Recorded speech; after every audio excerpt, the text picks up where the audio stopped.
Hello. स्वागत है दोस्तों शिक्षा दर्शन के इस प्लेटफॉर्म पर। यार दोस्तों, आज इस सेशन में हम लोग बायोलॉजी का इंपॉर्टेंट क्वेश्चन करेंगे जो रेलवे संबंधी जितना भी एग्जाम है या अन्य कोई भी प्रतियोगी परीक्षाओं के लिए अति महत्वपूर्ण है। तो बायोलॉजी का 9 चैप्टर देख रहे थे दोस्तों, जो है पाचन तंत्र। क्या है? पाचन तंत्र, डाइजेस्टिव सिस्टम। डाइजेस्टिव सिस्टम में हम लोग 25 ऑब्जेक्टिव को सोल्व कर चुके थे विथ डिस्कशन। तो चलिए 26 क्वेश्चन से स्टार्ट करते हैं।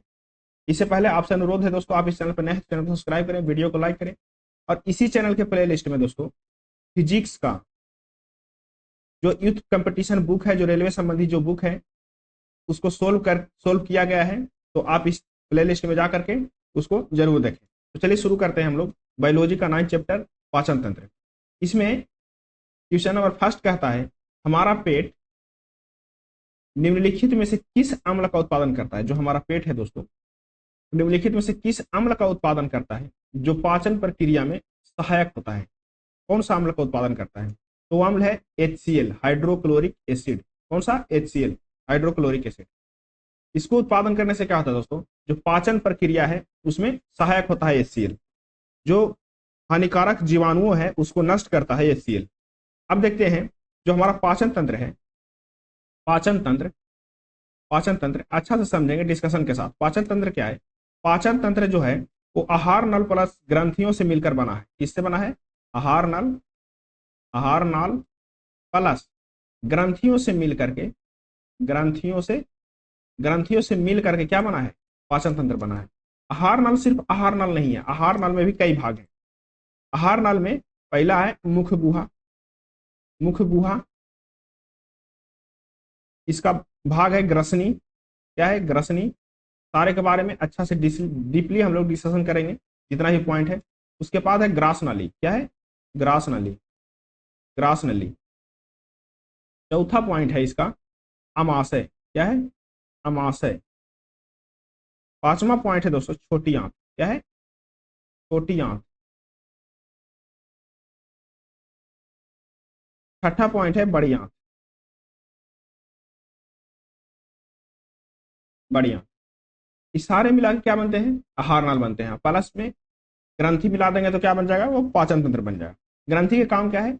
एंजाइम और अम्ल को क्या करना? रिलीज करना। अब देखते हैं जो यकृत और अमाशय भी जो है दोस्तों, यकृत, यकृत प्लस अमाशय, अग्नाशय, यकृत प्लस अग्नाशय, ये सारे किससे जुड़े होते हैं? ये दोनों ग्रंथियां जो हैं ये सारे जुड़े होते हैं आहार नाल से। आहार नाल से क्या होते हैं? जुड़े होते हैं। कौन कौन? यकृत और अग्नाशय। ये पाचन ग्रंथियां आहार नाल से जुड़े होते हैं। मानव पेट में HCl उत्सर्जित कहां से होता है? वो होता है अमाशय की ऑक्सीटिक कोशिकाएं से। जो HCl का उत्सर्जन होता है कहां से होता है? HCl का उत्सर्जन होता है अमाशय जो है दोस्तों, अमाशय, अमाशय, अमाशय में एक होता है ऑक्सीटिक सेल या ऑक्सीटिक कोशिकाएं, ऑक्सीटिक, ऑक्सीनिटिक सेल या ऑक्सीनिटिक कोशिकाएं। इससे रिलीज होता है कौन सा अम्ल? HCl। इससे अमाशय का एक कोशिकाएं है। कौन? ऑक्सीनिटिक कोशिका। इससे क्या होता है? हाइड्रोक्लोरिक एसिड रिलीज होता है जो कि टाइलिन क्रिया को रोकता है। क्या करता है? HCl क्या करता है? HCl जो है दोस्तों टाइलिन, टाइलिन क्रिया क्या करता है? रोकता है और भोजन को अम्लीय बनाता है। कि अम्ल है तो क्या करेगा? भोजन को अम्लीय बनाएगा। भोजन क्या करता है? HCl अम्लीय बनाता है। ठीक है। अम्लीय बनाने से क्या होता है? हानिकारक जो जीवाणु होते हैं वो नष्ट हो जाते हैं भोजन में और सड़ने से बचते हैं। ठीक है। जो HCl है उसका निष्क्रिय कौन करेगा? जो ज्यादा HCl हो जाएगा, एसिडिटी हो जाएगा, तो उसको निष्क्रिय कौन करेगा? तो पेप्सिनोजेन को सक्रिय करने वाला पेप्सिन नामक एंजाइम होता है। एक होता है पेप्सिनोजेन। पेप्सिनोजेन क्या करता है? जो अम्लीयता हो जाता है उसको क्या करता है? निष्क्रिय करता है। इसको सक्रिय कौन करता है? तो इसको सक्रिय करता है पेप्सिन नामक एंजाइम। कौन करता है? पेप्सिन नामक एंजाइम से परिवर्तन होता है। पेप्सिन नामक एक एंजाइम है, नामक एक एंजाइम है उससे क्या होता है, परिवर्तन होता है। कौन? पेप्सिनोजेन। ये क्या कर देगा, अम्लीयता को नष्ट करेगा और निष्क्रिय करेगा। चलिए अगला क्वेश्चन देखते हैं। अगला क्वेश्चन कह रहा है पाचन में मदद करने के लिए शरीर में कौन सा एसिड प्रयोग होता है। पाचन में मदद करने के लिए शरीर में कौन सा एसिड उपयोग होता है, तो हाइड्रोक्लोरिक एसिड HCl। अभी देखें कि हाइड्रोक्लोरिक एसिड कहां से रिलीज होता है, तो हाइड्रोक्लोरिक एसिड होता है अमाशय के ऑक्सीटिक कोशिका से रिलीज होता है। कौन? Hydrochloric acid. क्वेश्चन नंबर देखिए 28। अगला क्वेश्चन कह रहा है निम्नलिखित में से कौन सा एक सही कथन नहीं है, कौन सा एक सही कथन नहीं है।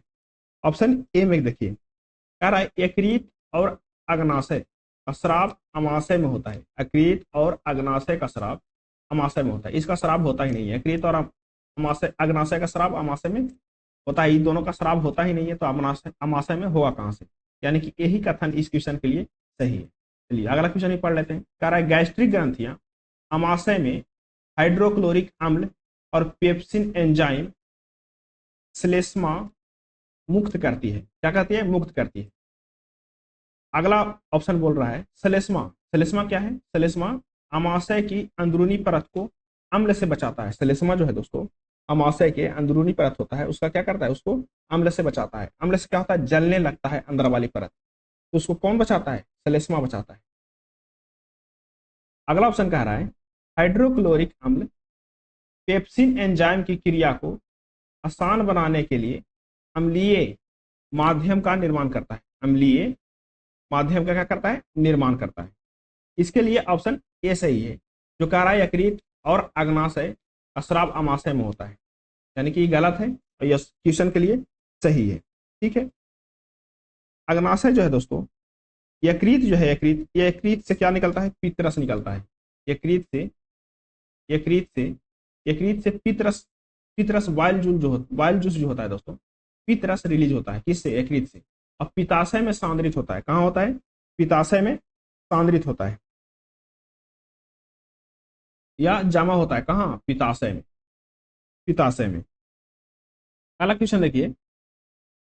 अगला क्वेश्चन कह रहा है पाचन तंत्र के चरणों का निम्नलिखित में से कौन सा अनुक्रम सही है।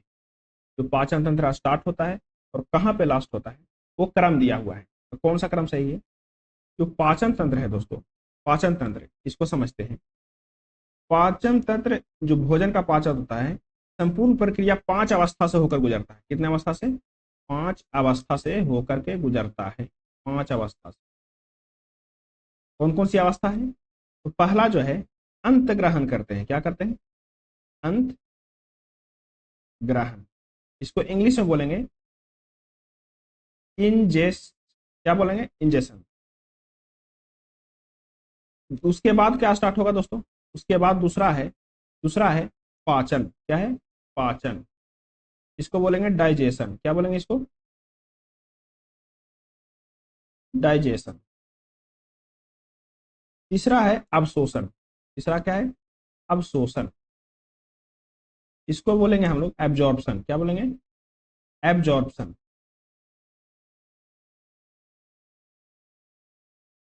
चौथा है स्वांगीकरण। क्या है? स्वांगीकरण। इसको बोलेंगे एसिमिलेशन। क्या बोलेंगे? एसिमिलेशन। और लास्ट और पांचवा जो है दोस्तों मल परित्याग। क्या है? मल परित्याग। इसको बोलेंगे डिफिकेशन। ठीक है, ये 5 प्रक्रिया से होकर के भोजन का पाचन जो है संपूर्ण होता है। तो कौन सा है इसका ऑप्शन? इसका ऑप्शन डी सही है। पहले क्या करेंगे? अंतग्रहण, उसके बाद पाचन, उसके बाद अवशोषण, उसके बाद उत्सर्जन। यहाँ पे एक पॉइंट छूट गया, वो क्या है? स्वांगीकरण। क्या है? स्वांगीकरण।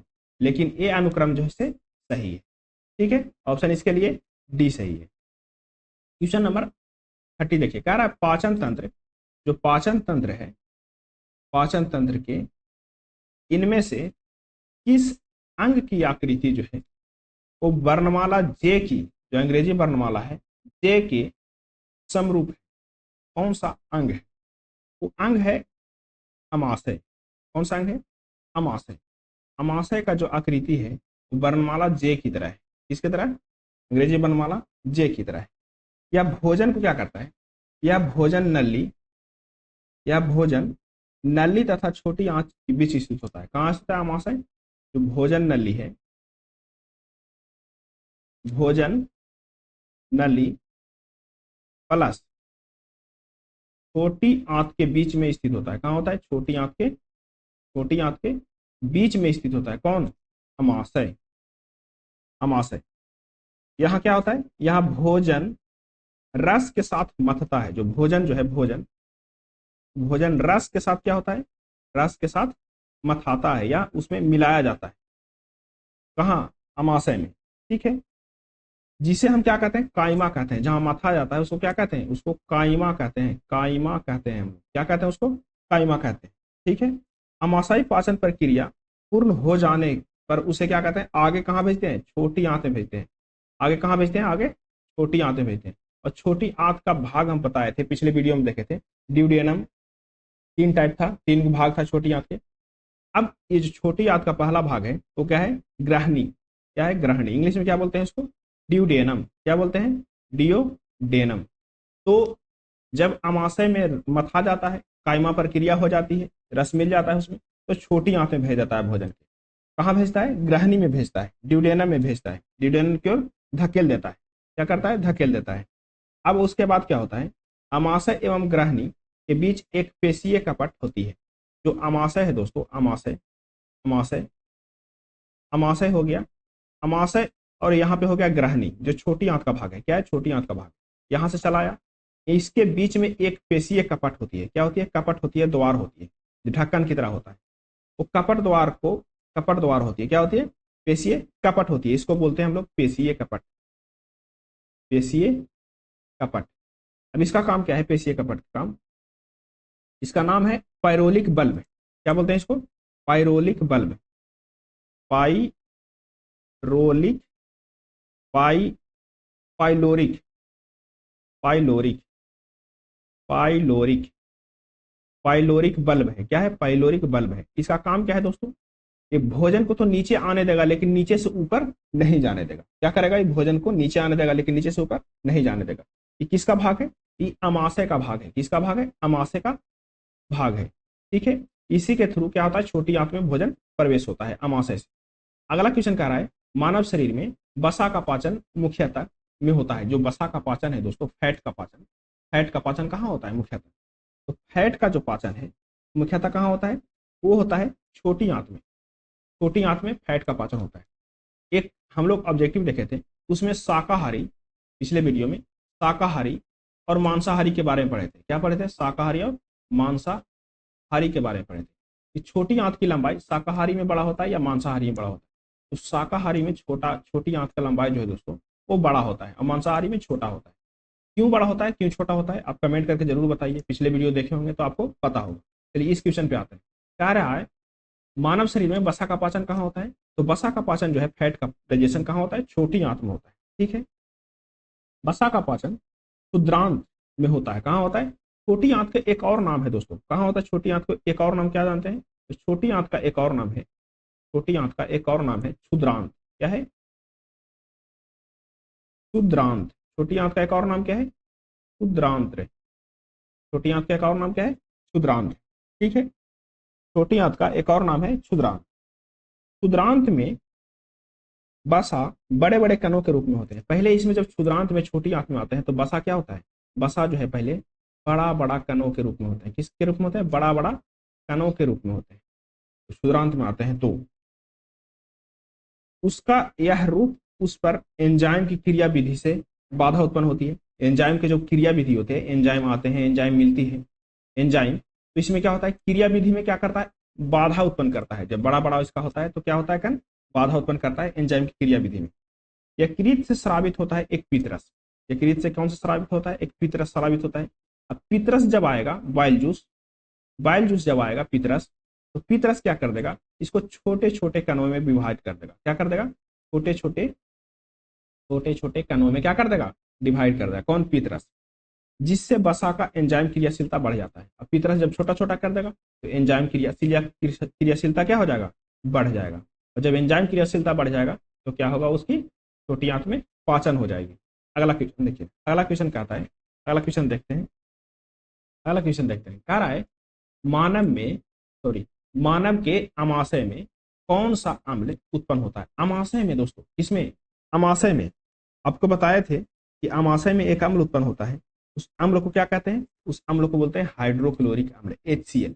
अब कहेंगे सर अमाशय में तो उत्पन्न होता है, लेकिन अमाशय में किस कोशिका में उत्पन्न होता है, तो कोशिका का नाम है ऑक्सीटिक कोशिका। क्या नाम है उसको, ऑक्सीटिक कोशिका, कोशिका, कोशिका।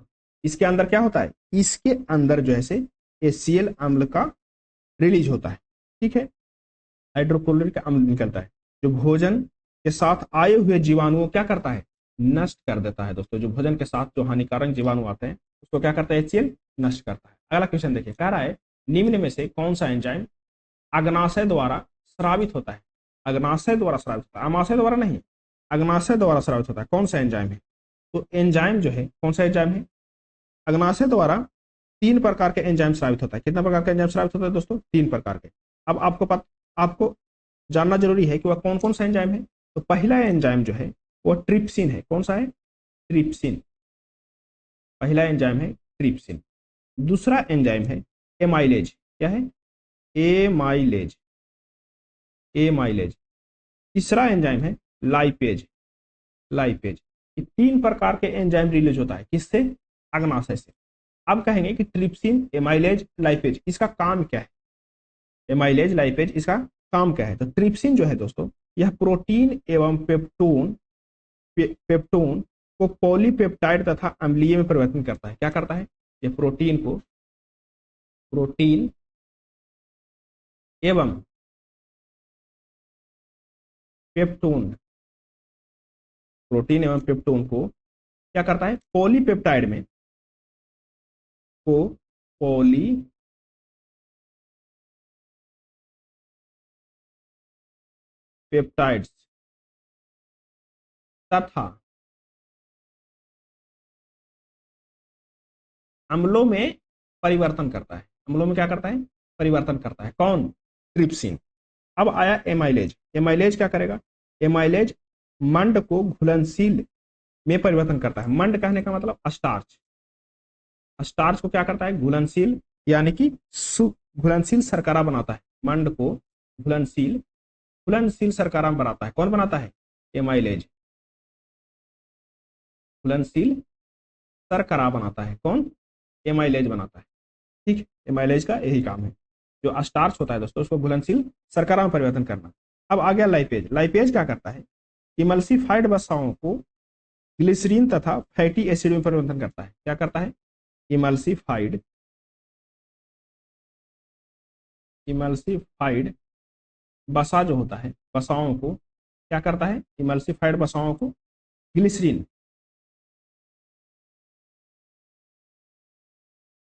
ग्लिसरीन तथा फैटी एसिड में, फैटी एसिड में परिवर्तन करता है, एसिड में परिवर्तन करता है। कौन, लाइपेज। अब इसमें देखिए ऑप्शन में कि अमाशय द्वारा स्रावित, अमाशय द्वारा स्रावित होता है, कौन सा एंजाइम होता है, माल्टोज नहीं है, लैक्टोज नहीं है, सुक्रोज नहीं है, कौन सा है, ट्रिप्सिन। तो ट्रिप्सिन एक एंजाइम है इसमें ऑप्शन में जो अमाशय द्वारा स्रावित होता है। उसके अलावा कौन होता है, लाइपेज और एमाइलेज, ये भी क्या होता है, अमाशय द्वारा स्रावित होता है। अगला क्वेश्चन देखिए, क्वेश्चन नंबर 34 कह रहा है स्वादिष्ट भोजन देखकर मुंह में पानी आ जाता है, यह है। जैसे हम लोग कहीं पे देखते हैं, गुपचुप देखते हैं, चाट छोला देखते हैं, तो हमारे मुंह में क्या आता है, पानी आता है। ज्यादातर खट्टा चीज देख करके हमारे मुंह में क्या आता है, पानी आता है। तो क्या है वो, तो यह है, क्या है, हार्मोन संबंधी प्रक्रिया, सियानु संबंधी प्रक्रिया, दृष्टि संबंधी प्रक्रिया, या घृणा या सूंघने संबंधी प्रक्रिया। तो कौन सी प्रक्रिया है, ये प्रक्रिया का नाम है, ये कौन सी प्रक्रिया है, यह है ऑप्शन बी सही है, सियानु संबंधी प्रक्रिया। क्या है, सियानु संबंधी प्रक्रिया। ऑप्शन इसका इस क्वेश्चन के लिए बी सही है। स्वादिष्ट भोजन देखकर मुंह में पानी आ जाता है, या भोजन के पाचन प्रक्रिया के कारण, भोजन के किसके कारण, पाचन प्रक्रिया के कारण एंजाइमेटिक तंत्रिका नियंत्रण के माध्यम से प्रबंधित होता है। किससे, एंजाइमेटिक तंत्रिका से। इससे पाचन प्रक्रिया के कारण एंजाइमेटिक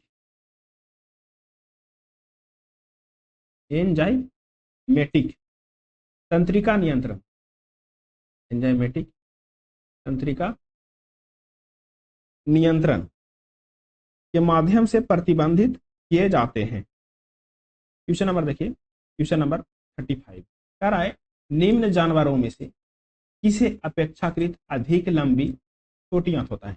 अब आप देखेंगे इसमें जो मांसाहारी जंतु होगा उसकी छोटी आंत छोटी होगा, और जो शाकाहारी जंतु होगा उसमें छोटी आंत की लंबाई बड़ी होगा। तो शाकाहारी कौन है? पहला ए में लोमड़ी, ये भी क्या है? मांसाहारी है। बी में बाघ, ये भी मांसाहारी है। सी में कुत्ता, ये भी क्या है? लगभग लगभग मांसाहारी शाकाहारी दोनों है। और डी में खरगोश, खरगोश जो है प्योर शाकाहारी है। प्योर क्या है? शाकाहारी। इसकी छोटी आंत जो है दोस्तों इन तीनों की अपेक्षा लंबी होगी। क्या होगी? इन तीनों की अपेक्षा लंबी होगी। ऑप्शन कौन सा सही है? ऑप्शन डी सही है। क्यों लंबी होगी वो कमेंट करके जरूर बताइए, क्योंकि हम लोग पिछले वीडियो में अच्छा से डिस्कशन किए थे। अब कह रहा है दांतों में जो दांत है दोस्तों, टीथ, उसमें सड़न शुरू हो जाती है। यह मुंह की पीएच से कम हो जाता है। कितना से कम हो जाता है? देखिए दांत में सड़न कब शुरू होगा? दांत में सड़न कब शुरू होगा? दांत में जब सड़न तब शुरू होगा कि मुंह में पीएच मान 5.5 से कम हो जाए। अब आप पूछ रहे होंगे कि सर 5.5 से तो कम हो जाएगा, 5.5 से कम हो जाने से क्या होता है? क्योंकि दांत जो है दोस्तों इनेमल कैल्शियम फॉस्फेट का बना होता है। किसका बना होता है? इनेमल कैल्शियम फॉस्फेट का बना होता है। कौन बना होता है? दांत बना होता है। इनेमल कैल्शियम फॉस्फेट का बना होता है। अगर जो 5.5 से कम हो जाता है तो दांत में क्षरण शुरू हो जाता है।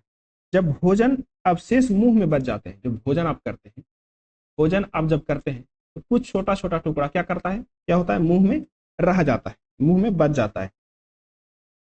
अब मुंह में उपस्थित बैक्टीरिया भोजन को सड़ाकर अम्ल उत्पन्न कर देते हैं। जब 5.5 से कम होगा दोस्तों तो उसमें क्या होगा? अम्ल उत्पन्न हो जाएगा। जब सड़ने लगेगा तो अम्ल उत्पन्न होता है। क्या होता है दोस्तों? अम्ल उत्पन्न होने लगता है।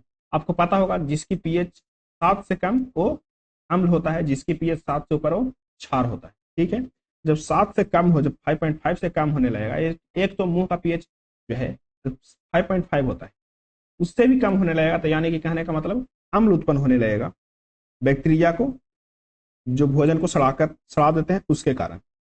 तो दांत में क्या होने लगेगा? सड़न उत्पन्न होने लगेगा 5.5 से कम होने पर। यानी कि जब मुंह में अम्लीयता बढ़ जाएगा तो दांतों क्या होता है? सड़न उत्पन्न होने लगता है। ऑप्शन इसके लिए कौन सा सही है? ऑप्शन बी सही है, जब 5.5 से कम हो जाए। क्वेश्चन नंबर 37 देखिए, कह रहा है दंत बल्ले, जो दंत बल्ले है दोस्तों टूथ इनेमल से बना होता है, जो एसिड से नष्ट हो जाने पर दांतों के क्षय का कारण होता है। दांत का जो दुश्मन है दोस्तों एसिड है। क्या है? एसिड है। एसिड से क्या होता है? जो टूथ इनेमल है वो नष्ट हो जाता है।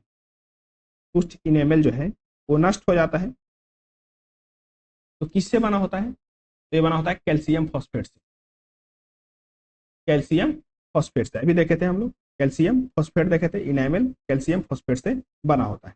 ठीक है, अगला क्वेश्चन देखिए, अगला क्वेश्चन देखिए, क्वेश्चन नंबर 38 कह रहा है, क्वेश्चन नंबर 38 कह रहा है, क्वेश्चन नंबर 38 कह रहा है स्वाद, क्वेश्चन नंबर 38 कह रहा है स्वाद का पता लगाने के लिए अभिग्राहक को क्या कहते हैं? स्वाद के पता लगाने के लिए अभिग्राहक को क्या कहते हैं? तो स्वाद के पता लगाने के लिए अभिग्राहक को उसको कहते हैं रसमवेदी। क्या कहते हैं उसको? रसमवेदी विभाग, रसमवेदी अभिग्रह कहते हैं। क्या कहते हैं? रसमवेदी अभिग्रह कहते हैं। स्वाद के पता लगाने के लिए रसमवेदी अभिग्रह कहते हैं। स्वाद पता लगाने वाले अभिग्रह को रसमवेदी अभिग्रह कहते हैं, जिससे हम क्या कहते हैं? स्वाद को पता लगाते हैं। स्वाद कलिया में एक रिसेप्टर कोशिकाओं होती है। स्वाद कलिया में क्या होते हैं? रिसेप्टर कोशिकाओं होती है, जिन्हें रसवेदी कोशिका के रूप में जाना जाता है। जैसे आपके जीभ है दोस्तों, क्या है? जीभ है, टंग है। टंग में क्या होता है? ये छोटा छोटा क्या होता है? स्वाद कलियां होती है। क्या होता है? कलियां होती है। अब जीभ जो है जीभा, टंग्स। टंग्स का हम लोग कौन सा एरिया कौन से स्वाद को टेस्ट करता है, कौन से स्वाद को टेस्ट करता है, बताता है। इसके बारे में हम लोग पिछले वीडियो में देखे थे, तो आप पिछले वीडियो देखिए और अच्छा से समझिए टंग्स के बारे में। अगला क्वेश्चन देखिए, कह रहा है निम्न में से निम्न में से कह रहा है निम्न में से डॉट डॉट डॉट ऑक्सीकरण के साथ ऑक्सीकरण के समय अधिकतम मात्रा में ऊर्जा उत्पन्न होता है। इसके ऑक्सीकरण में अधिकतम मात्रा में ऊर्जा उत्पन्न होता है, तो है दोस्तों वसा, फैट। फैट जो है वसा के जब ऑक्सीकरण होगा तो अधिक मात्रा में ऊर्जा का उत्पन्न होता है। ठीक है, हमारे शरीर में ऊर्जा प्रदान करने वाला प्रमुख खाद्य पदार्थ जो है दोस्तों वो वसा ही है। ठीक है, वसा के अणु ग्लिसरीन तथा वसा अम्ल के सहयोग से बनते हैं। जो वसा के अणु हैं किससे बनते हैं, तो बनते हैं ग्लिसरीन, किससे, ग्लिसरीन प्लस वसा अम्ल के सहयोग से बनते हैं। 1 ग्राम वसा के पूर्ण ऑक्सीकरण से, 1 ग्राम जब वसा है, 1 ग्राम कोई वसा है, उसका पूर्ण ऑक्सीकरण होगा तो 9.3 किलो कैलोरी ऊर्जा उत्पन्न होगा। कितना, 9.3 किलो कैलोरी ऊर्जा मुक्त होगा। सामान्यतः एक वयस्क व्यक्ति में 20.30% जो है से ऊर्जा किससे मिलता है, वसा से मिलता है। 20.3% जो है ऊर्जा किससे मिलता है, वसा से मिलता है। क्वेश्चन नंबर 40 देखिए, कह रहा है कार्बोहाइड्रेट्स, प्रोटीन और वसा का पूर्ण पाचन कहाँ होता है। तो कार्बोहाइड्रेट है, प्रोटीन है और वसा का पूर्ण रूप से पाचन कहाँ होता है, तो पूर्ण रूप से पाचन जो है तो छोटी आंत में होता है। कहाँ होता है, छोटी आंत में होता है कार्बोहाइड्रेट, और पूर्ण रूप से पाचन जो पाचन होता है कहाँ होता है, छोटी आंत में होता है। अगला क्वेश्चन देखिए, क्वेश्चन नंबर 40 का है, एक जानवर द्वारा निस्सारित किया गया फेरोमोन है। एक जानवर द्वारा निस्सारित किया गया फेरोमोन है। कह रहा है एक ही जाति के जानवरों के बर्ताव पर प्रभाव डालती है। एक ही जाति के जानवरों के बर्ताव पर प्रभाव डालती है। बी में कह रहा है शिकारी जानवरों से सुरक्षित रखता है। शिकारी जो है जानवरों से सुरक्षित रखता है।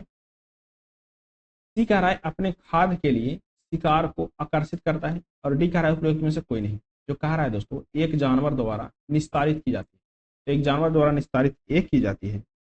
एक ही जाति के जानवरों को बर्ताव पर प्रभाव डालती है। एक ही जाति के जानवर क्या करता है, बर्ताव पर प्रभाव डालता है। इसका ऑप्शन ए सही है। फिरोमोन एक उत्सर्जित रासायनिक कारक है। फिरोमोन क्या है, एक उत्सर्जित रासायनिक कारक है। फिरोमोन क्या है, एक उत्सर्जित रासायनिक कारक है जो एक ही प्रजाति के सदस्यों में एक सामाजिक प्रतिक्रिया को व्यक्त करता है। जो एक ही प्रजाति के सदस्यों में सामाजिक प्रतिक्रिया को क्या करता है, व्यक्त करता है। ठीक है, अगला क्वेश्चन देखिए।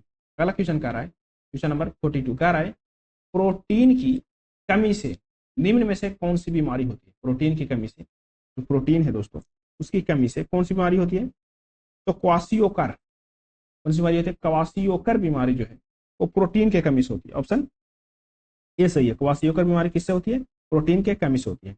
यह 1 वर्ष से अधिक आयु के बच्चों का पोषण जो है माँ के दूध के स्थान पर उच्च कैलोरी प्रयुक्त अल्प प्रोटीन आहार से देने से होता है। क्या होता है, माँ के दूध के अलावा दूसरा जब माँ का दूध नहीं होता है तो हम लोग किसी गाय का दूध या डब्बा का दूध पिला करके उसे पोषण करते हैं, तो उसके समय क्या होता है, उसमें अल्प प्रोटीन होता है। उसमें क्या होता है, अल्प प्रोटीन होता है। अल्प प्रोटीन होता है दोस्तों, उसमें क्या होता है, अल्प प्रोटीन होता है। इसके कारण ये बीमारी होता है, कौन सा, क्वासियोकर बीमारी। या क्या करता है, इसमें मांसपेशिया क्या होता है, लटक जाता है दोस्तों। क्या होता है, मांसपेशिया लटक जाता है। हाथ पैर पतले हो जाते हैं तथा वृद्धि एवं मस्तिष्क का विकास रुक जाता है। कौन सी बीमारी में, क्वासियोकर बीमारी में। क्वेश्चन नंबर देखिए 43। क्वेश्चन नंबर 43 क्या रहा है, क्वेश्चन नंबर 43 क्या रहा है, क्वेश्चन नंबर 43 क्या कह रहा है, क्वेश्चन नंबर 43 कह रहा है, क्वेश्चन नंबर 43 कह रहा है पेयजल आपूर्ति में कोलिफॉर्म की उपस्थिति, पेयजल आपूर्ति में कोलिफॉर्म की उपस्थिति डॉट डॉट डॉट लक्ष्य है। क्या उपस्थिति लक्ष्य है? इसका है मानव अपशिष्टि से संदूषण। उपस्थिति क्या है? मानव अपशिष्टि से संदूषण। मानव अपशिष्टि जो है दोस्तों वो क्या है? मलमूत्र है। मानव अपशिष्टि जो कहते हैं तो क्या कहते हैं? मलमूत्र को कहते हैं। मलमूत्र क्या कहते हैं? क्या? मानव अपशिष्टि। ठीक है। इससे क्या होता है?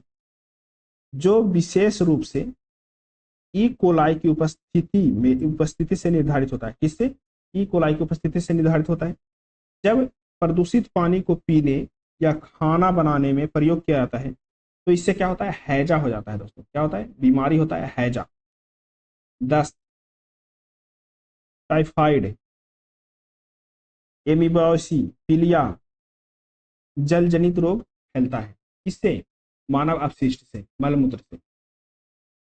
अगला अगला क्वेश्चन देखिए, क्वेश्चन नंबर देखिए 44। क्वेश्चन नंबर 44 कह रहा है मोटाबोलिज्म संबंधित है। मोटाबोलिज्म किससे संबंधित है? तो मोटाबोलिज्म जो है वो संबंधित है, कथन ए कह रहा है शरीर में होने वाली सभी रासायनिक प्रतिक्रिया से। सही बात है। कथन दो कह रहा है, दूसरा कह रहा है सरल अणुओं से जटिल अणुओं में संश्लेषण से। ये भी क्या है? मोटाबोलिज्म से संबंधित है। उपचयन और अपचयन, उपचय और अपचय, ये भी क्या है? मोटाबोलिज्म से संबंधित है। यानी कि ऑप्शन इसके लिए डी सही है दोस्तों। कौन सा सही है? ऑप्शन डी सही है। क्वेश्चन नंबर 45 देखिए। क्वेश्चन नंबर 45 कहता है, क्वेश्चन नंबर 45 कह रहा है किसी व्यक्ति के पाचन तंत्र की जांच करने के लिए इस्तेमाल किया जाता है। पाचन तंत्र की जांच करने के लिए हम क्या इस्तेमाल करते हैं? तो हम लोग इंडोस्कोप का इस्तेमाल करते हैं। क्या इस्तेमाल करते हैं? इंडोस्कोप का इस्तेमाल करते हैं पाचन तंत्र के आंतरिक अंगों के जांचने के लिए। ऑप्शन इसके लिए कौन सा सही है? ऑप्शन सी सही है। ओलियोस्कोप क्या है? ओलियोस्कोप जो है दोस्तों, ओलियोस्कोप एक इलेक्ट्रॉनिक डिवाइस है। इलेक्ट्रॉनिक इलेक्ट्रॉनिक डिवाइस है। इससे क्या करते हैं हम लोग? इससे करते हैं जो विभवांतर जो वोल्टेज डिफरेंस के समय सापेक्ष या विभवांतर के सापेक्ष ग्राफ के रूप में प्रदर्शित करता है। क्या करता है? जो वोल्टेज डिफरेंस होता है दोस्तों उसके समय ग्राफ के रूप में प्रदर्शित करता है। कौन? ओसिलोस्कोप।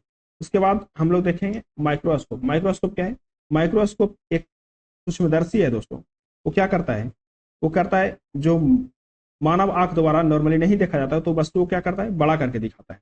आता है रेडियोग्राफी। रेडियोग्राफी क्या है? रेडियोग्राफी एक उपकरण है जिसे चिकित्सा में प्रयोग करते हैं, एक्सरे के रूप में करते हैं तथा शरीर के आंतरिक ढांचे को समझने के लिए प्रयोग करते हैं रेडियोग्राफी। इसके लिए ऑप्शन कौन सा सही है? ऑप्शन सी सही है।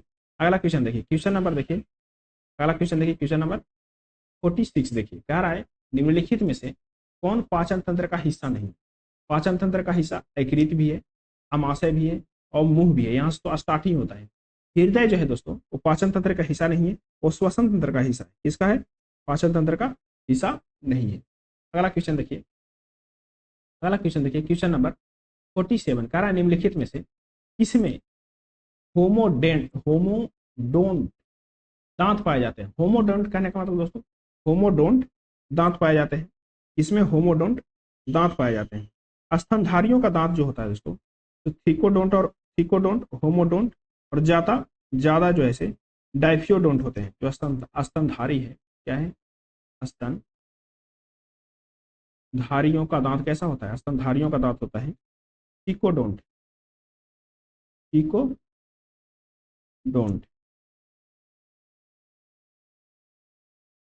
हेट्रोडोंट, हेट्रोडोंट और एक और होता है डाइफियोडोंट।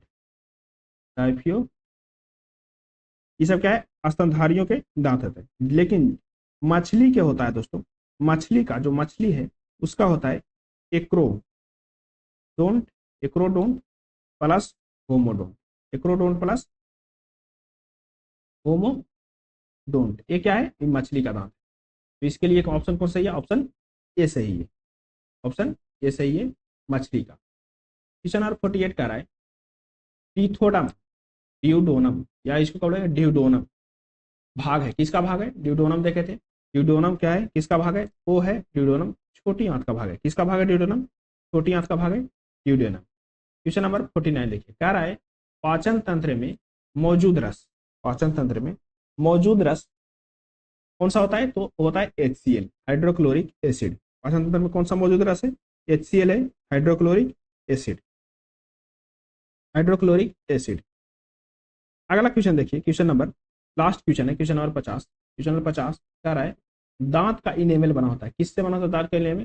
तो वो होता है कैल्शियम फॉस्फेट से बना होता है। किससे होता है? कैल्शियम फॉस्फेट से होता है दांत का इनेमल। जो दांत का इनेमल है दोस्तों, कैल्शियम फॉस्फेट का बना होता है। दांत तीन परत होता है, जो दांत है मान के चलिए कि ये दांत है, ठीक है, ये एक दांत है, ठीक है। इसमें क्या है, इसमें तीन परत होते हैं। इसमें कुल मिलाकर कितना परत होता है? तीन परत होते हैं दांत में। जो पहला वाला होता है दांत में तीन परत, ऊपरी परत सबसे कठोर होता है। ऊपरी परत जो सबसे कठोर है इनेमल कहलाता है। क्या कहलाता है? इनेमल। इनेमल जो सबसे कठोर है क्या कहलाता है? इनेमल कहलाता है। जो मानव शरीर का सबसे कठोर पदार्थ है, ठीक है। उसके नीचे वाला परत को डेंटाइन कहते हैं। कि नीचे वाला जो ये परत है इसको क्या बोलेंगे? डेंटाइन। क्या बोलेंगे? डेंटाइन बोलेंगे। और उससे सबसे नीचे वाले परत को क्या बोलेंगे? सबसे नीचे की परत को बोलते हैं पल्प। क्या बोलते हैं इसको? पल्प बोलते हैं। पल्प क्या है? पल्प मांसपेशिया की तरह है। जो दांत को जड़ हम लोग कहते हैं, जो दांत जड़ होता है वो क्या होता है? पल्प ही होता है। डेंटाइन हड्डी भांति होता है।